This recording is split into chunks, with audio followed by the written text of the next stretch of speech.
খবরের শিরোনাম বলছে বিএনপি চেয়ারপারসন খালেদা জিয়া সংকটাপন্ন অবস্থায় আছেন বলে জানিয়েছেন দলটির মহাসচিব মির্জা ফখরুল ইসলাম আলমগীর। টেলিফোনে সাংবাদিকদের এই খবর দেওয়ার পাশাপাশি দেশবাসীর কাছে তিনি নেত্রীর মুক্তি কামনা করে দোয়া চেয়েছেন। আমরা শুনবো সেই টেলিফোন বার্তা। তার আগে জানিয়ে দিই আরেক দফা আমাদের সাথে আছেন মাসুদ কামাল, দীপ আজাদ এবং যুক্ত হচ্ছেন সহকর্মী শফিক আহমেদ। সকলকে আরেক দফা কৃতজ্ঞতা। শুনে আসি মির্জা ফখরুল ইসলাম আলমগীরের দেওয়া বার্তা। হাসপাতালে এখন তিনি সিসিইউতে আছেন। তার অবস্থা অত্যন্ত আশঙ্কাজনক এবং ডাক্তাররা ভেতরে কাউকে যেতে দিচ্ছেন না। আমি ডাক্তারদের সঙ্গে কথা বলে, তার জন্য চিকিৎসকদের সঙ্গে কথা বলে যেটা জানতে পেরেছি যে তার অবস্থা বেশ ক্রিটিক্যাল এবং তারা আজকে সন্ধ্যায় সম্ভবত একটা আবার বোর্ড মিটিং করবেন। এই বোর্ড মিটিং করে তারা পরবর্তী যে করণীয় সেটা নির্ধারণ করবেন। মাসুদ কামাল এবং দীপ আজাদ যুক্ত থাকবেন আলোচনায়। শফিক আহমেদ, খালেদা জিয়া সবশেষ কেমন আছেন? এই যে মির্জা ফখরুল ইসলাম আলমগীরের বার্তাটি, এটি কখন আপনারা পেয়েছেন, মানে কত ঘন্টা আগে? তারপর তার অবস্থার উন্নতি অবনতি কি তথ্য আছে?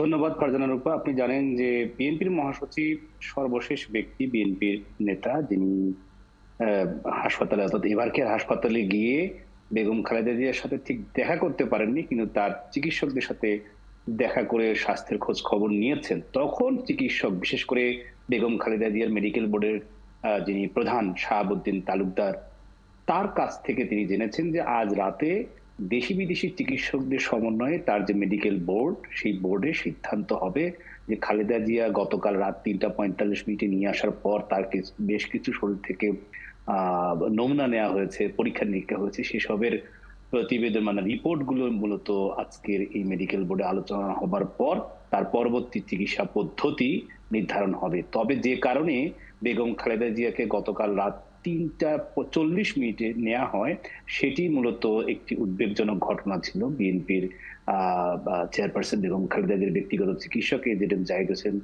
জানাচ্ছিলেন যে তিনি মূলত হঠাৎ করে হতভম্ব হয়ে যান যে তার রক্তক্ষরণ আবার শুরু হয়। তিনি তাৎক্ষণিকভাবে হাসপাতালে নেয়ার বিষয়ে সিদ্ধান্ত নিতে হয়েছে এবং মেডিকেল বোর্ডের অন্যান্য সদস্যরাও ওই গভীর রাত্রেই অনেকে হাসপাতালে এসেছেন এবং তারা তাদের সাধ্য মতো সিসিইউতে রেখে, নিবিড় পর্যবেক্ষণে রেখে তাকে চিকিৎসা দিচ্ছেন। তবে আশঙ্কাজনক কোনো ঘটনার আশঙ্কা, অর্থাৎ মানুষের জীবন মৃত্যু তো এটি তো হতেই পারে, তবে সেরকম কোনো আশঙ্কা তারা এই মুহূর্তে করছে না। তবে অবস্থাকে তারা গুরুতর বলছেন এই কারণে যে তার আসলে রক্তক্ষরণের সমস্যাটি দীর্ঘ সময় তার যে টিপস পদ্ধতি ব্যবহার করে মার্কিন যুক্তরাষ্ট্রের চিকিৎসকরা এসেছিলেন, অন্যান্য দেশের চিকিৎসকরা এসেছিলেন, তারা যা করেছেন তারপর আসলে বেগম খালেদা জিয়ার এখন মূলত লিভার সিরোসিসের থেকে যে সংকটের তৈরি হয়েছে এবং সেই সংকটের একমাত্র উপায় হিসেবে বলছেন যে তার লিভার প্রতিস্থাপন করা ছাড়া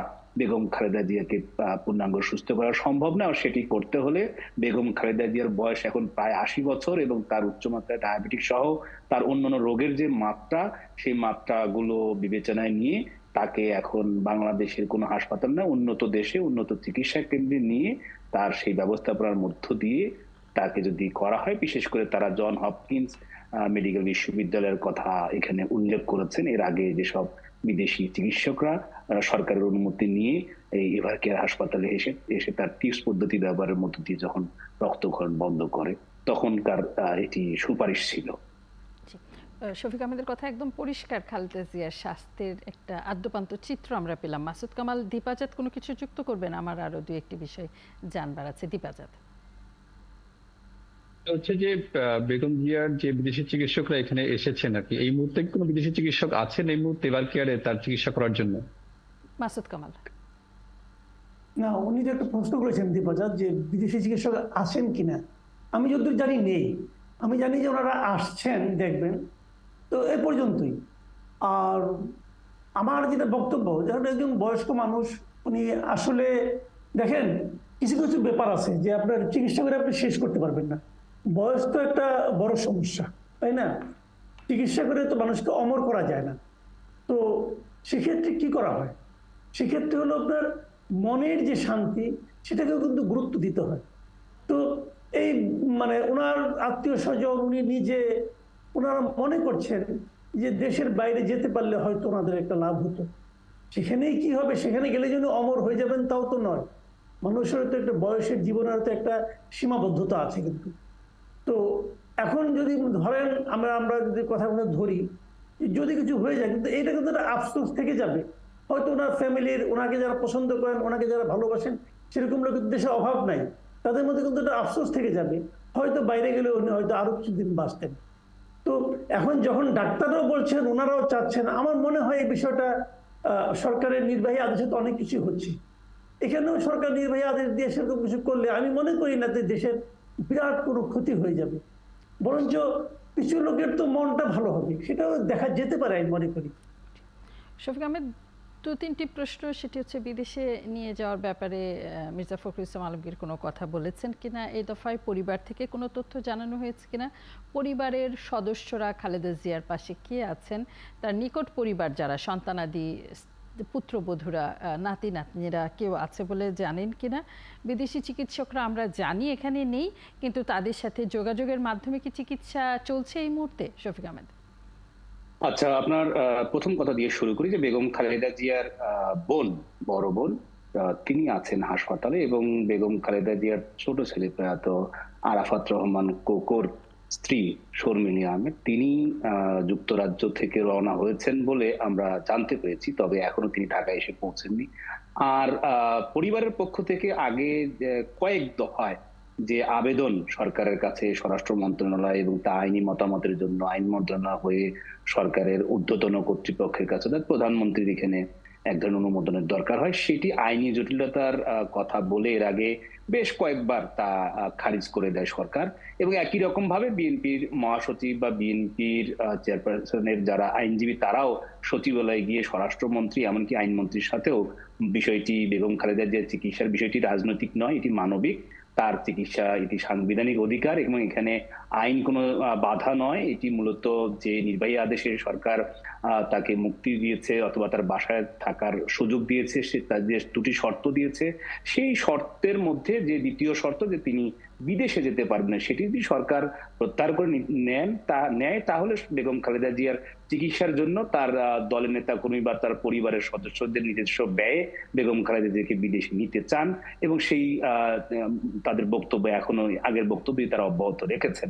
তবে বিএনপির মহাসচিব বলছেন যে তারা তারপরেও আশাবাদী যে সরকার এখনো তাদের যদি সুবুদ্ধির উদয় হয়, সরকার যদি বেগম খালেদা জিয়ার এই চিকিৎসা নিয়ে রাজনীতির ঊর্ধ্বে উঠে একজন ব্যক্তি, একজন নাগরিক, যিনি বাংলাদেশের শুধু সাবেক প্রধানমন্ত্রী, বিরোধী দলের নেতা বা বিএনপি চেয়ারপারসন হিসেবে নয়, একজন বয়স্ক নাগরিক হিসেবে তিনি দীর্ঘদিন কারাগারে ছিলেন, তার পরিবারের যারা নিকট আত্মীয় তারা মূলত সবাই দেশের বাইরে থাকেন, এবং তার চিকিৎসা এর আগে যেসব হয়েছে, বিশেষ করে তার চোখের অপারেশন, তার 2 হাঁটু ইমপ্ল্যান্ট করা, তার এই ধরনের নানান জটিল অপারেশন গুলো এর আগে দেশের বাইরে হয়েছে, এবং দেশের বাইরে থেকে চিকিৎসকরা যদি এখন আসলে যেভাবে অনলাইনে ভার্চুয়ালি যুক্ত হয়ে এখন যে ধরনের পরামর্শ দিচ্ছেন, কিন্তু তারা পরামর্শই দিতে পারবেন, তারা তো দেশের বাইরে থেকে টেকনোলজি যন্ত্রপাতি নিয়ে এসে খালেদা জিয়ার যে বয়স এবং দীর্ঘ সময় কারাগারে থাকা এবং বাসায় এক ধরনের ফ্যামিলির বাইরে, অর্থাৎ নির্জন খালেদা জিয়া, তার পরিবারের কেউ এখানে নেই, সেই কারণেই তারা মনে করছেন যে যদি সরকারের শেষ পর্যন্ত, তারা আশাবাদী যে সরকার হয়তো বা শেষ মুহূর্তে দিতেও পারেন, এবং দিলে হয়তোবা সেটা তারা দ্রুত সময়ের মধ্যে বেগম খালেদা জিয়ার বিদেশে নেবেন। তবে বেগম খালেদা জিয়ার যেহেতু পাসপোর্ট এখন পর্যন্ত রিনিউ হয়নি, আরো অনেকগুলো জটিলতা রয়েছে, এবং তার শারীরিক অবস্থা যেরকম, তাতে অনুমতি দিলেই যে পরদিন বেগম খালেদা জিয়াকে নিয়ে বিদেশে রওনা হতে পারবেন সেরকম শারীরিক পরিস্থিতি কতটুকু আছে, এগুলো অনেক কিছু আসলে বিবেচনার ব্যাপার আছে, সেটি হয়তো চিকিৎসকরা আরো ভালো বলতে পারবেন। তবে এখানে রাজনৈতিক বিষয় হিসেবে বেগম খালেদা জিয়ার দল বিএনপি, তার নেতারা মনে করছেন যে বেগম খালেদা জিয়াকে আটক করা, তাকে যে কারাগারে নেওয়া এবং তাকে শেষ পর্যন্ত চিকিৎসাটুকু করতে না দেয়া, এসবই তারা রাজনৈতিক ভাবেই বিবেচনা করছেন, মনে করছেন যে সব বেগম খালেদা জিয়ার প্রতি ক্ষমতাসীন দল বা তাদের রাজনৈতিক প্রতিদ্বন্দ্বী আওয়ামী লীগের এক ধরনের প্রতিহিংসামূলক আচরণ বা দৃষ্টিভঙ্গি, সেটি ইতিহাসে হয়তো বা এক পর্যায়ে তো সবারই মৃত্যু হবে, কিন্তু বেগম খালেদা জিয়ার চিকিৎসা পাওয়া না পাওয়া নিয়ে যে এক ইতিহাসের মধ্যে সেটি লেখা থাকবে এবং খালেদা জিয়া এবং তার পরিবার, তার দল, তারা সব ধরনের চেষ্টা সত্ত্বেও সরকার তাদেরকে চিকিৎসার সুযোগ দেননি। যদিও সরকার মানবিক কারণে 2020 সালের 25শে মার্চ তাকে নির্বাহী আদেশে শর্ত সাপেক্ষে তার গুলশানের ফিরোজায় ভাড়া বাসায় থাকার অনুমতি দিয়েছে। দীপাজাত, বিদেশ নেওয়া প্রসঙ্গে আমরা দলের অবস্থান শুনলাম, পরিবারের অবস্থান শুনলাম, মাসুদ কামালও একটা মতামত দিয়েছেন। আপনার বক্তব্য দীপাজাত। সেটা হচ্ছে যে এই বিষয়ে আমরা কিন্তু প্রশ্ন করেছিলাম, আইনমন্ত্রীকে প্রশ্ন করা হয়েছিল, আওয়ামী লীগের যারা নেতৃত্বে রয়েছেন তাদের প্রশ্ন করা, তারা কিন্তু বলছেন যে যে নির্বাহী আদেশে তিনি কারাগার থেকে বাসায় আছেন সেই নির্বাহী আদেশে তাকে বিদেশ যেতে দেওয়ার সুযোগ নেই। আইনমন্ত্রী কিন্তু এই কথাটা বারবার বলছেন, এটি কিন্তু আদালতের সিদ্ধান্ত তিনি বলছেন। এটি নিয়ে মানে বিএনপির বক্তব্যের সাথে, বিএনপির নেতাদের বক্তব্যের সাথে আইনমন্ত্রীর বক্তব্যের বড় ধরনের ফারাক রয়েছে। তিনি বারবারই বলছেন যে এটি নির্বাহী সিদ্ধান্ত হবে না, এটিকে বিচার আদালতের সিদ্ধান্তেই এটি হতে পারবে, তিনি বাইরে যেতে পারবেন। ফলে এই বিতর্কটি রয়েই গেছে। আমার মনে হয় যে যারা আইন ভালো বোঝেন তারাই অবশ্য এটি ভালো ব্যাখ্যা দিতে পারবেন। এই বিতর্ক লম্বা সময় ধরে চলেছে। অনেক ধন্যবাদ শফিক আহমেদ আমাদের সাথে যুক্ত হয়ে কথা বলবার জন্য, সময় দেবার জন্য।